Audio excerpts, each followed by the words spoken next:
મિત્રો question number 40 સંયુક્ત માઇક્રોસ્કોપની રચના વર્ણવો અને તેના દ્વારા મળતા પ્રતિબિંબના મેગ્નિફિકેશન માટેનું સૂત્ર તારવો. બરાબર, આપણી આ પછીની થિયરી છે સંયુક્ત માઇક્રોસ્કોપ, કમ્પાઉન્ડ માઇક્રોસ્કોપ. બરાબર, 4 માર્ક્સની આ થિયરી છે. બરાબર, તમે પહેલાં સિંગલ બહિર્ગોળ લેન્સની મદદથી મોટું પ્રતિબિંબ મેળવવાની ગોઠવણ કરી અને એને તમે સાદું માઇક્રોસ્કોપ કીધું. પણ સાદા માઇક્રોસ્કોપની અમુક મર્યાદા છે, એમાં અમુક હદ કરતાં મોટું પ્રતિબિંબ તમે મેળવી શકતા નથી. પણ તમારે ખૂબ જ મોટું પ્રતિબિંબ જોવું હોય, તમારે માની લો સેલ જોવા હોય, કોષો જોવા હોય, ડુંગળીનો કોષ જોવો હોય અથવા કોઈ બેક્ટેરિયા જોવા હોય, બરાબર, તો એના માટે માઇક્રોસ્કોપ, સાદું માઇક્રોસ્કોપ કામમાં આવતું નથી. એના માટે માઇક્રોસ્કોપની મોટવણી ખૂબ જ વધારે જોઈએ. તો મોટવણી વધારવા માટે અહીંયા આપણે સંયુક્ત માઇક્રોસ્કોપની રચના કરીએ છીએ. બરાબર, તમે બાયોલોજીની લેબમાં પ્રેક્ટિકલ કરો છો તો તમે આ સંયુક્ત માઇક્રોસ્કોપ જોયું હશે. બરાબર, હું તમને એની આકૃતિ પણ બતાવું છું. કંઈક આ પ્રકારની રચના તમે જોઈ હશે. બરાબર, તમે અહીંયા કોઈ સ્લાઇડ મૂકો છો, ડુંગળીનો કોષ કે જે કંઈ તમે જોવાના હોય એ સ્લાઇડ અહીંયા મૂકો છો અને અહીંયાથી એનું અવલોકન કરો છો. તો આખી રચના 2 બહિર્ગોળ લેન્સની બનેલી હોય છે, સમજી રાખો. બરાબર, 2 બહિર્ગોળ લેન્સનો ઉપયોગ કરવામાં આવે છે. એમાં જે વસ્તુ નજીકનો કાચ હોય છે, જે વસ્તુ તમે જોવાના છો, બરાબર, તમારી સ્લાઇડ, એને આપણે વસ્તુ કાચ કહીશું અથવા ઓબ્જેક્ટિવ લેન્સ કહીશું. તો વસ્તુ નજીકના કાચને ઓબ્જેક્ટિવ લેન્સ કહેવાય અને જ્યાંથી આપણે અવલોકન કરીએ એને આપણે કહીશું નેત્ર કાચ અથવા તો આઈપીસ. બરાબર, એટલે 2 લેન્સનો, બહિર્ગોળ લેન્સનો ઉપયોગ કરવામાં આવે. એમાં એ વસ્તુ તરફ છે એને ઓબ્જેક્ટિવ લેન્સ કહેવાય અને જ્યાંથી અવલોકન કરીએ એને આઈપીસ અથવા નેત્રકાચ કહેવામાં આવે. પણ અહીંયા બંને લેન્સ છે એના વ્યાસ અને કેન્દ્ર લંબાઈ અલગ અલગ લેવામાં આવે છે. તમે માઇક્રોસ્કોપમાં જોશો તો નીચેનો લેન્સ છે એ ખૂબ નાનો હશે, એટલે તમે કહી શકો એની કેન્દ્ર લંબાઈ અને વ્યાસ કેવા હોય છે? નાના. કોની સરખામણીમાં? આઈપીસ. આઈપીસની કેન્દ્ર લંબાઈ અને વ્યાસ કેવા રાખવામાં આવે છે? મોટા રાખવામાં આવે છે. હવે માઇક્રોસ્કોપની આ આકૃતિ તમે સમજી લો. તો મેં કીધું એમ, બરાબર, આપણા માઇક્રોસ્કોપમાં પ્રતિબિંબ મોટું કઈ રીતે દેખાય છે અથવા માઇક્રોસ્કોપની રચના કઈ રીતે કરવામાં આવે છે એ આકૃતિમાં મેં અહીંયા સ્પષ્ટ કર્યું છે. તો જો મેં કીધું એમ તમને આ 2 બહિર્ગોળ લેન્સ છે, એમાં આ ઓબ્જેક્ટિવ લેન્સ છે, આ આઈપીસ છે, બરાબર છે, અને ઓબ્જેક્ટિવનો વ્યાસ અને કેન્દ્ર લંબાઈ જો મેં નાના લીધા છે અને આઈપીસ છે એ મોટી સાઇઝનો લીધે છે, કેન્દ્ર લંબાઈ અને વ્યાસ એના વધુ છે. બરાબર, હવે અહીંયા પ્રતિબિંબ કઈ રીતે રચાય છે આખી રચના આપણે જોઈએ. તો અહીંયા માની લો HO ઊંચાઈની વસ્તુ એ બી મૂકેલી છે. અહીંયા તમે સ્લાઇડ કે જે મૂકો છો તો વસ્તુની ઊંચાઈ આપણે કેટલી કીધી છે? HO એ બી વસ્તુ છે. તો અહીંયા તમે વસ્તુ મૂકો છો, બરાબર છે, તો એના દ્વારા પ્રતિબિંબ રચાશે A ડેશ B ડેશ. બરાબર, વસ્તુ એ બી છે, એનું ઓબ્જેક્ટિવ એ પ્રતિબિંબ ક્યાં રચ્યું? A dash B dash. બરાબર, અને એ A ડેશ B ડેશ છે એ પાછું બીજા આઈપીસ માટે વસ્તુ તરીકે વર્તશે અને એનું ફાઇનલ પ્રતિબિંબ આપશે. એટલે આવી રીતે 2 સ્ટેપ પ્રોસેસ છે. તો તમે સ્પષ્ટ કરો કે જો ઓબ્જેક્ટિવ કેવું પ્રતિબિંબ રચે છે, તો ઓબ્જેક્ટિવ માટે આપણે એ બી વસ્તુ કીધી છે, A ડેશ B ડેશ પ્રતિબિંબ કીધું છે. તો તમે પ્રતિબિંબ જો કે ભાઈ એ કેવું છે? ઉલટું છે. બરાબર, ટોચ એની અહીંયા છે, A ડેશ નીચે છે, એટલે પ્રતિબિંબ વાસ્તવિક ઉલટું અને વસ્તુ કરતાં મોટું મળવાનું છે. એટલે ઓબ્જેક્ટિવ લેન્સ કંઈક આવું પ્રતિબિંબ આપે છે. હવે આ પ્રતિબિંબ છે એ આઈપીસ માટે વસ્તુ તરીકે વર્તે છે, પણ ગોઠવવામાં કઈ રીતે આવે છે? તો જો પ્રતિબિંબ છે એ આઈપીસની કેન્દ્ર લંબાઈ કરતાં સહેજ ઓછા અંતરે રાખવામાં આવે છે. તમે એવું ધારી લો કે આ આઈપીસ છે એનું મુખ્ય કેન્દ્ર ક્યુ કહી દો. આ ક્યુ પોઈન્ટ છે આનું મુખ્ય કેન્દ્ર સમજી લો, એટલે આ ડિસ્ટન્સ કેન્દ્ર લંબાઈ થઈ ગયું. એટલે આ પ્રતિબિંબ એની કેન્દ્ર લંબાઈ કરતાં ઓછા અંતરે રહે એવી રીતે આઈપીસને ગોઠવવામાં આવે છે. અથવા ટૂંકી ટચ વાત કહો તો આઈપીસ છે અહીંયા સાદા માઇક્રોસ્કોપ તરીકે વર્તે છે. બરાબર, સાદા માઇક્રોસ્કોપમાં આપણે કેવું આવું શીખ્યા કે કેન્દ્ર લંબાઈ કરતાં ઓછા અંતરે મૂકીએ છીએ. તો A ડેશ B ડેશનું ફાઇનલ પ્રતિબિંબ કયું મળે છે? A double dash B double dash મળે છે. જે કેવું છે? તો જો આની ટોચ નીચે છે તો અહીંયા નીચે છે, એટલે તમે એમ કહી શકો કે પ્રતિબિંબ ચત્તું છે, આભાસી છે અને વસ્તુ કરતાં ખૂબ જ મોટું છે.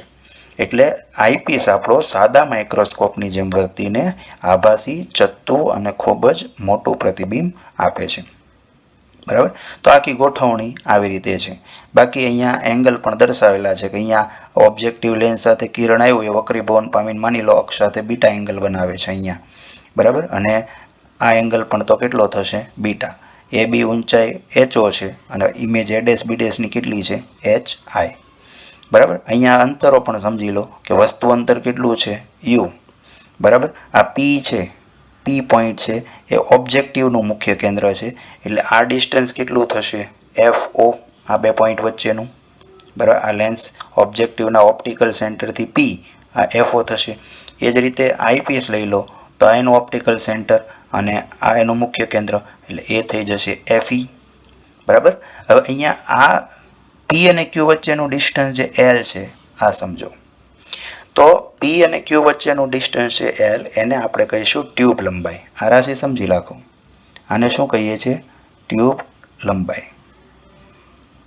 તો આ ટ્યુબ લંબાઈને આપણે કઈ રીતે વ્યાખ્યાયિત કરીએ છીએ એ બરાબર સમજી લો. ટ્યુબ લંબાઈની વ્યાખ્યા માંગી હોય તો કઈ રીતે આપી શકાય? તો એના માટે તમે વિચારો, આપણે પ્રથમ અને દ્વિતીય મુખ્ય કેન્દ્ર શીખેલા છીએ. તો ઓબ્જેક્ટિવ લેન્સ માટે આ P કયું મુખ્ય કેન્દ્ર થશે? તો જો ઓબ્જેક્ટિવનું આ સાઈડ પ્રથમ, આ સાઈડ બીજું મુખ્ય કેન્દ્ર આવે એટલે P છે એ કયું છું? દ્વિતીય મુખ્ય કેન્દ્ર. કોનું? ઓબ્જેક્ટિવનું. એ જ રીતે Q માટે વિચારો તો આઈપીસ માટે Q કયું થશે? પ્રથમ. એનું દ્વિતીય આ બાજુ થાય. બરાબર છે. એટલે Q છે એ આઈપીસનું કયું મુખ્ય કેન્દ્ર છે? પ્રથમ છે. એટલે ટ્યુબ લંબાઈ ખરેખર તો બે મુખ્ય કેન્દ્ર વચ્ચેનું ડિસ્ટન્સ છે. પણ કયા બે મુખ્ય કેન્દ્ર?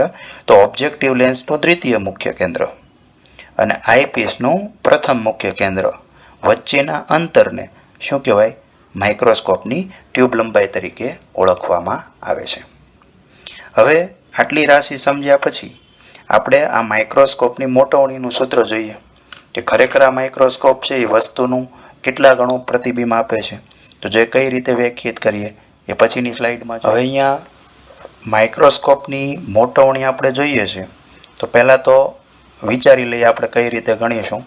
તો પહેલાં તો જોઈ લે કે ભાઈ સંયુક્ત ટોટલ મોટવણી, માઇક્રોસ્કોપની ટોટલ સંયુક્ત મોટવણી કહીશું એને એમ વડે દર્શાવું તો થશે કેટલી? તો MO × ME જેટલી થશે. તો MO અને ME શું છે પહેલાં સમજી રાખો. તો MO છે એ ઓબ્જેક્ટિવ લેન્સ છે એની મોટવણી દર્શાવે છે અને ME એ આઈપીસની મોટવણી દર્શાવે છે. ભાઈ કુલ મોટવણી MO અને ME નો ગુણાકાર થશે. શા માટે ગુણાકાર થશે? તો જો આપણે અહીંયા કહીએ છીએ કે આ બે લેન્સનું સંયોજન છે. બરાબર. તો જ્યારે લેન્સ સંયોજન હોય ત્યારે આપણે શીખાતા કે મોટવણીનો શું થાય? ગુણાકાર થાય. બરાબર. એટલે ઓબ્જેક્ટિવ અને આઈપીસની મોટવણીનો ગુણાકાર એ સંયુક્ત મોટવણી બનશે.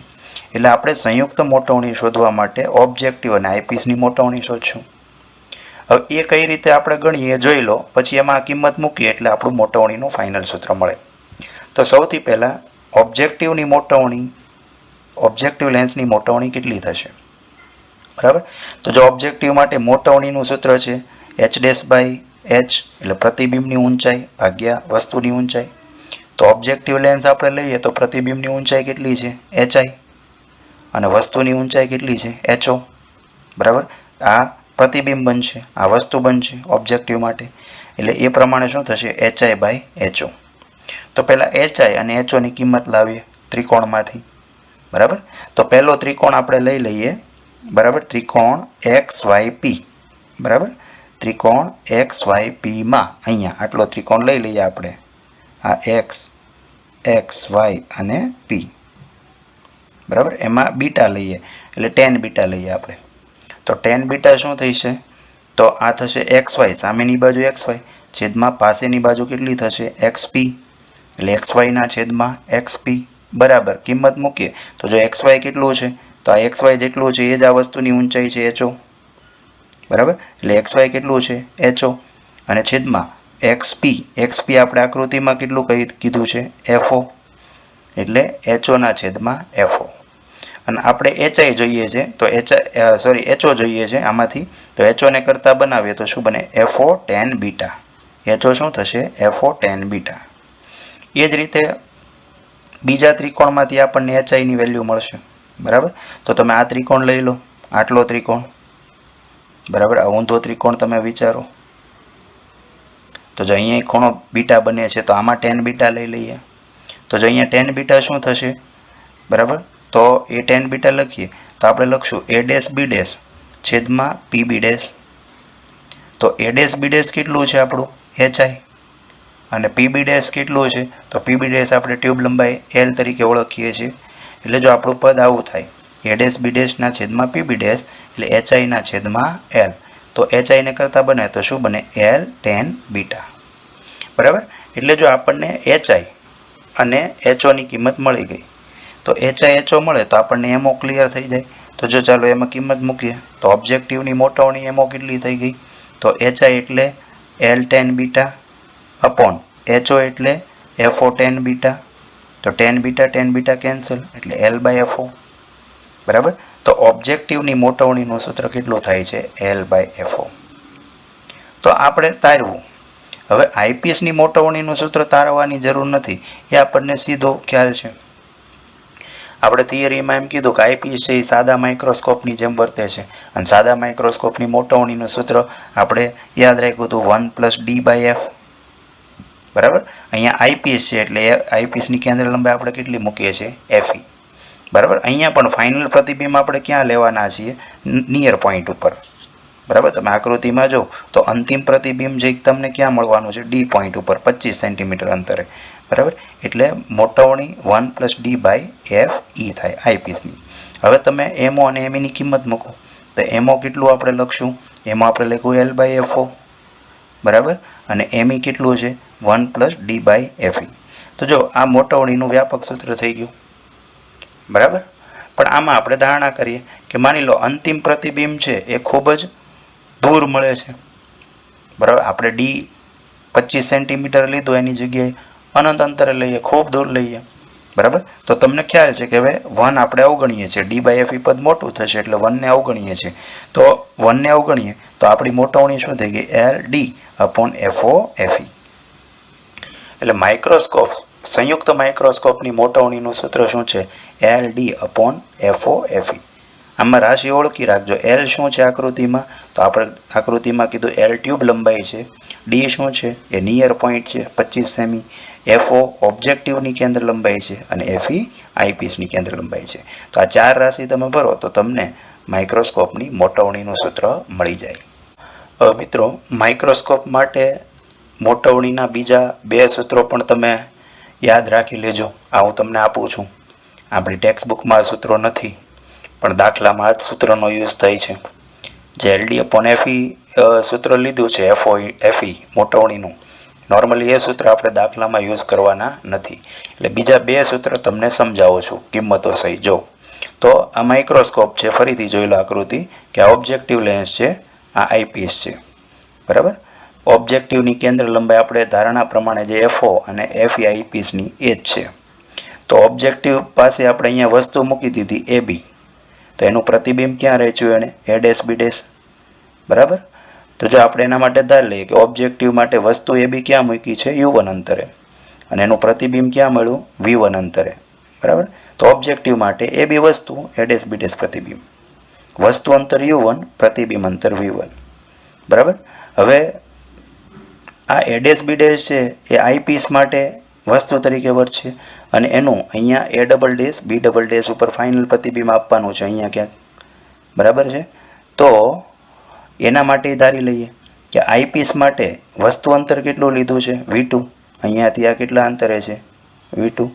બરાબર, અને ફાઇનલ પ્રતિબિંબ અંતર કેટલું લઈએ છીએ? v1 લઈએ છીએ. બરાબર, તો વસ્તુ અંતર v2, પ્રતિબિંબ અંતર v1 લઈએ. તો આવી રીતે તમે લો તો બે સૂત્ર છે કે અંતિમ પ્રતિબિંબ જો નજીક બિંદુ ડી પાસે રચાતું હોય અને અંતિમ પ્રતિબિંબ અનંત અંતરે મળતું હોય, આ પ્રતિબિંબ ક્યાં તો એ ડી પાસે રચાતું હોય, ક્યાં તો એ ઇન્ફાઇનાઇટ અંતર ખૂબ જ દૂર રચાતું હોય, તો મોટવણીના બે સૂત્ર છે. તો ડી પોઈન્ટ પાસે રચાય તો મોટવણીનું સૂત્ર છે v1/u1 1+d/fe. બરાબર, v1/u1 1+d/fe. બરાબર, એટલે આ પદો મેં તમને આકૃતિમાં ઓળખાઈ દીધા છે, એ જ પ્રમાણે લેવાના છે. એ જ રીતે ઇન્ફાઇનાઇટ અંતરે મળે તો મોટવણી એમ ઇન્ફિનિટી v1/u1 d/fe. બરાબર.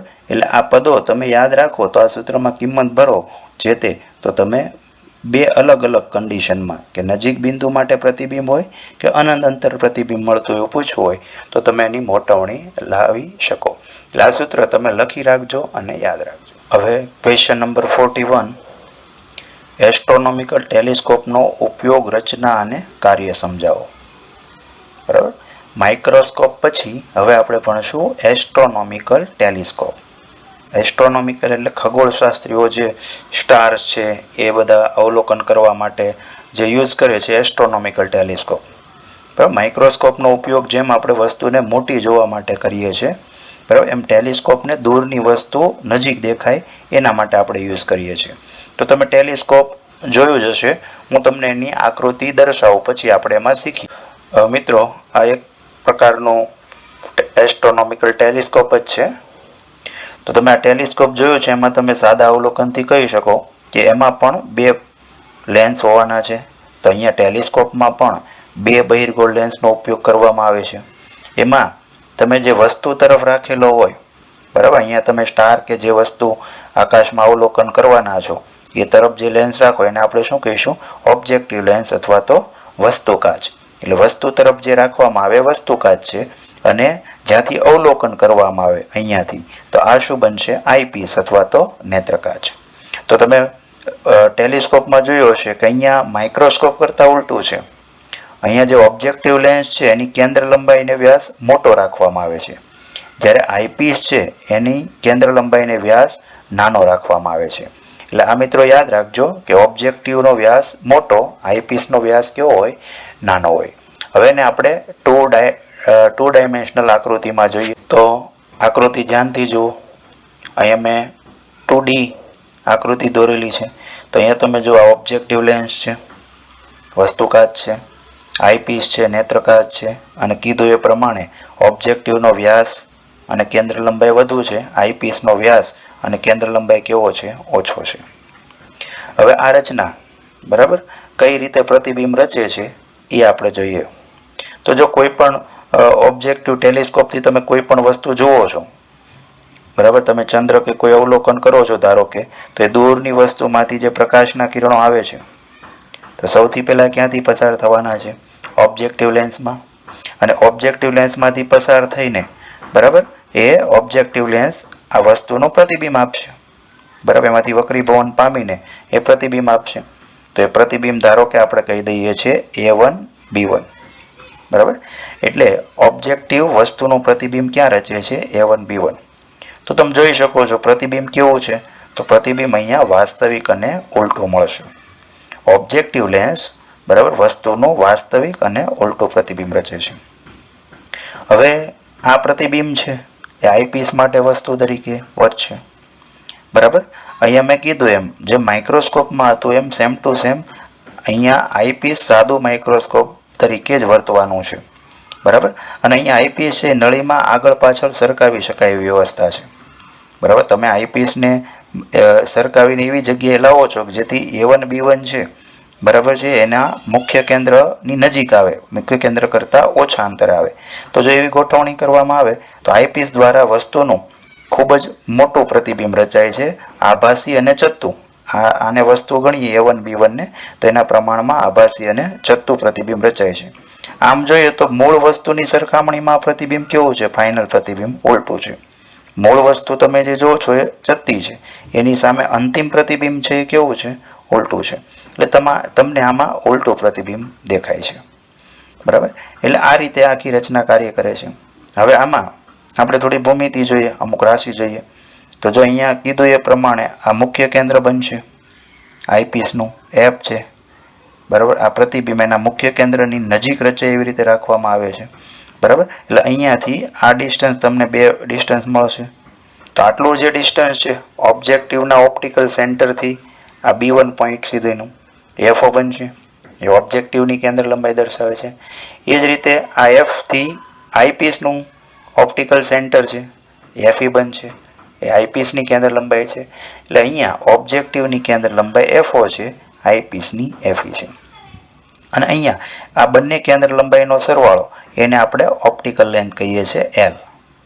બરાબર, એલ એટલે ટ્યુબ લંબાઈ તમે માઇક્રોસ્કોપમાં બોલતા હતા, અહીંયા ઓપ્ટિકલ લેન્થ કે ભાઈ કોઈ મારે ટેલિસ્કોપ ડિઝાઇન કરવું હોય તો મારે પહેલાં તો નળી લઈને આવા બે લેન્સ છેડે ફિટ કરવા પડશે.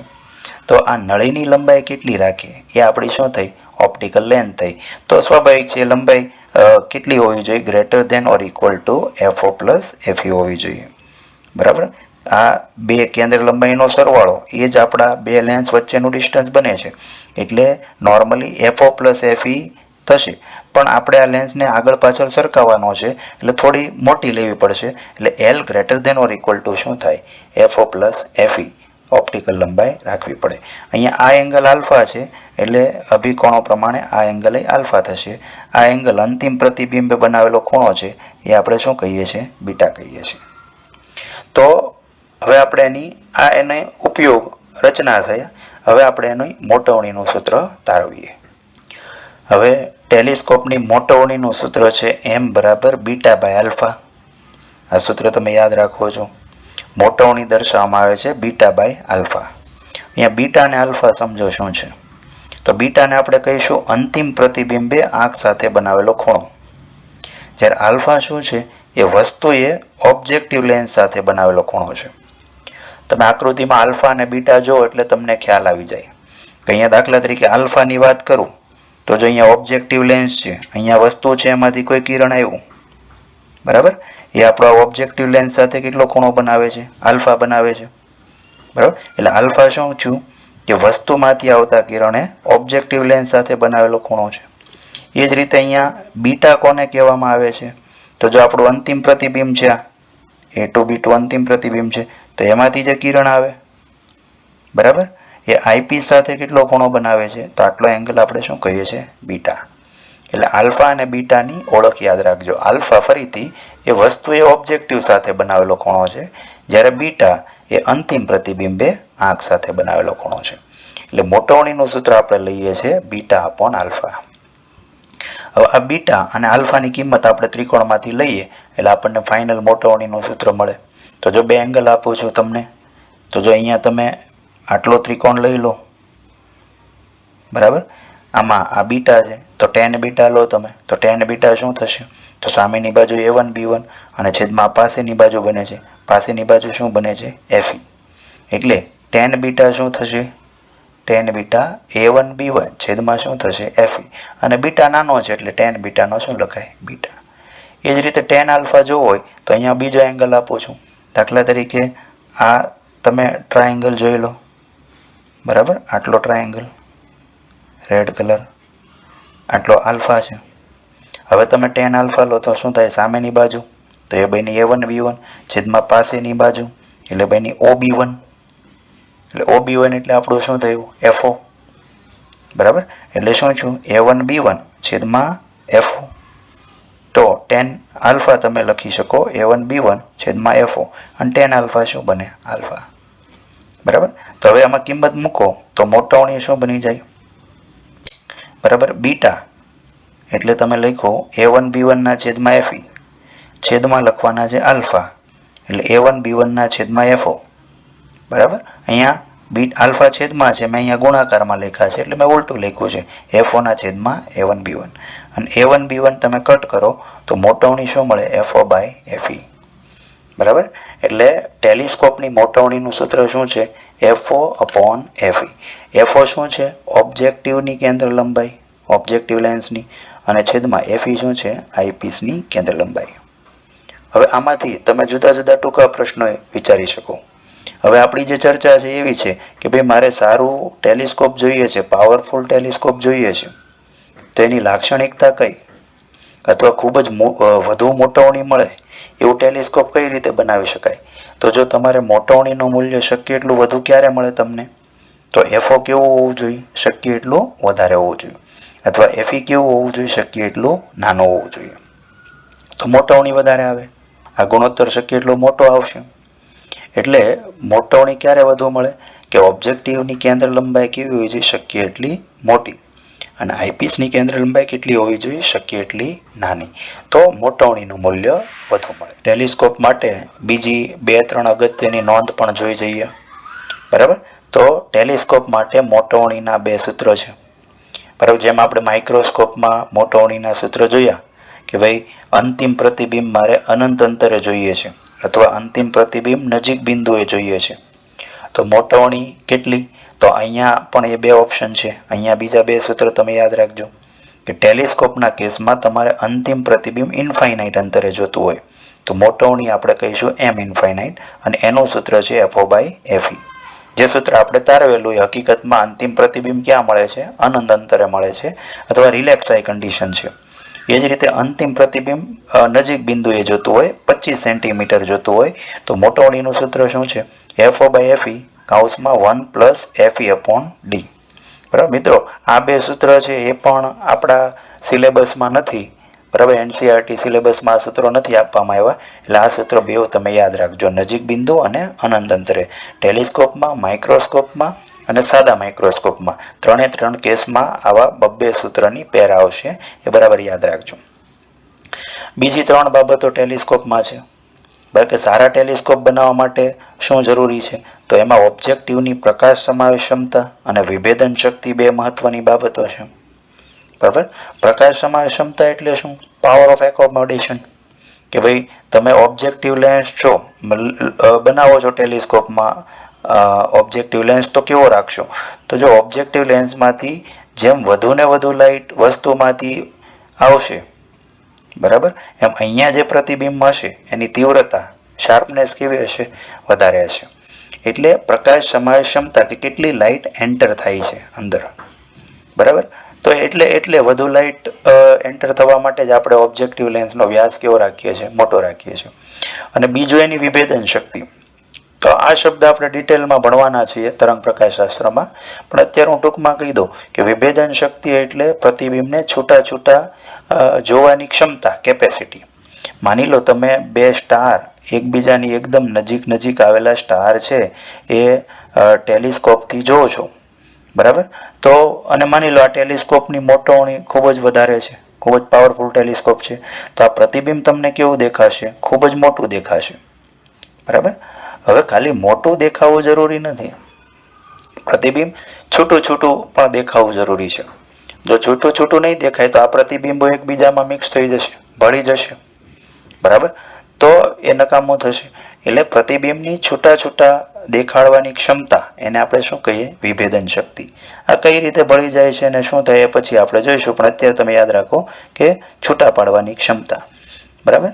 હવે બીજી એક વાત કે ઓબ્જેક્ટિવ લેન્સનો વ્યાસ વધે તેમ વિભેદન શક્તિ વધે. તમારે સારું ટેલિસ્કોપ બનાવવું છે, બરાબર, તો સારું ટેલિસ્કોપ બનાવવા માટે ટેલિસ્કોપની વિભેદન શક્તિ તમારે શક્ય એટલી કેવી રાખવાની હોય છે? વધુ. બરાબર. 2 વસ્તુ વધુ રાખવાની હોય છે. એક તો એનું મેગ્નિફિકેશન, મોટવણી, અને બીજી એની વિભેદન શક્તિ. બરાબર. એટલે વિભેદન શક્તિ કોની પર આધાર રાખે? લેન્સના વ્યાસ ઉપર. આનું સૂત્ર છે વિભેદન શક્તિ રિઝોલ્વિંગ પાવર કરીને એક રાશિ તમે શીખશો, એમાં તમે એનું વ્યાસ સાથેનું સૂત્ર શીખવાના છો. પણ અત્યારે યાદ રાખો, વ્યાસ વધે લેન્સનો એમ વિભેદન શક્તિ વધે. અને ત્રીજી બાબત કે ટેલિસ્કોપના ઓબ્જેક્ટિવમાં દાખલ થતો પ્રકાશનો જથ્થો ઓબ્જેક્ટિવના વ્યાસના વર્ગના સમપ્રમાણમાં હોય છે. એ કેટલી લાઇટ એન્ટર થશે ઓબ્જેક્ટિવ લેન્સમાં? બરાબર. એ કોની પર આધાર રાખે? ઓબ્જેક્ટિવના વ્યાસના વર્ગના સમપ્રમાણમાં. એટલે આગલો લેન્સ જેટલો મોટો હશે એટલી વધુ ને વધુ લાઇટ ટેલિસ્કોપની અંદર એન્ટર થશે, એટલું વધારે તીવ્ર પ્રતિબિંબ મળશે.